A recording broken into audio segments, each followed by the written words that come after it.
everyone, welcome to Vision TV. This is S. Saida of AGS Sullivan presenting the news for the day. The centre on Monday informed the Madras High Court that guidelines were being prepared for the conduct of online classes by schools and colleges. The guidelines would be notified by July 15.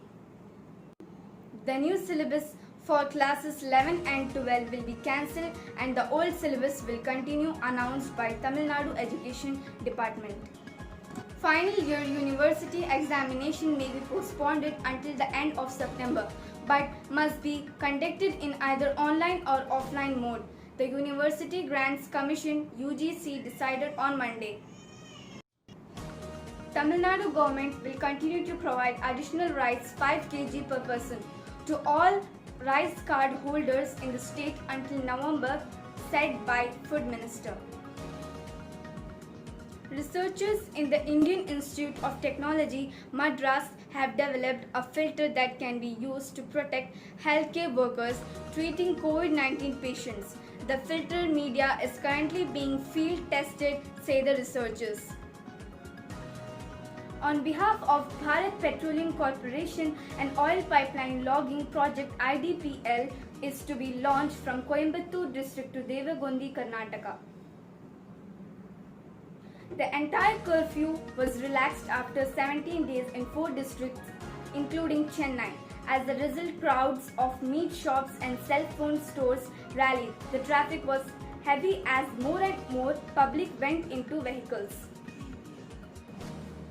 Effect of ban on Friends of Police. The Home Guards writes letter to CM seeking more employment. Chinese army retreats 2 km from eastern Ladakh border following bilateral talks.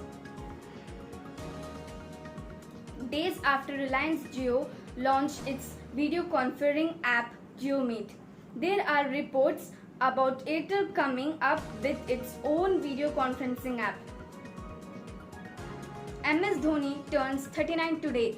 Wishes bloomed from every corner of the world. Dwayne Bravo has given Dhoni a special birthday gift.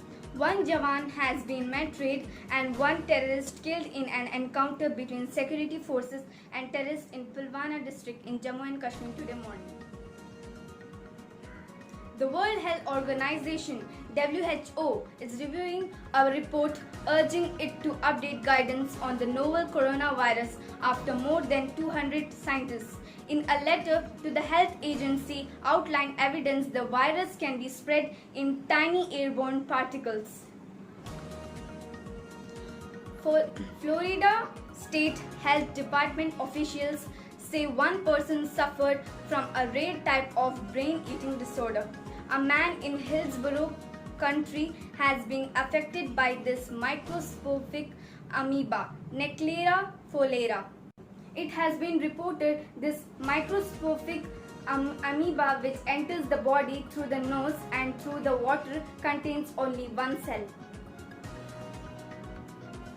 Japan's disaster management agency says the death toll from recent flooding has risen to 50 and at least a dozen others are still missing. Pounding rain since late Friday in Japan's southern region of Kyushu has triggered widespread flooding.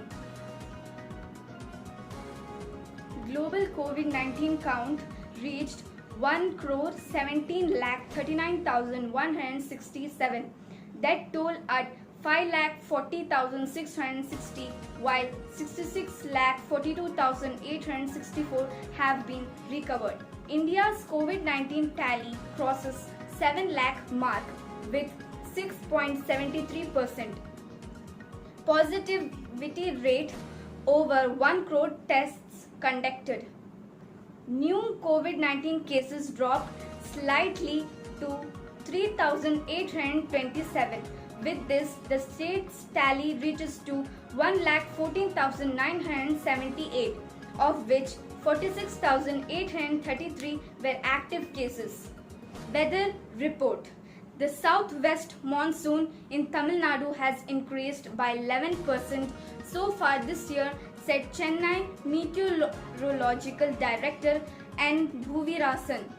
With this, me, S. Saida, signing off with the note of keep watching Virucham TV. Stay tuned and stay happy. Thank you.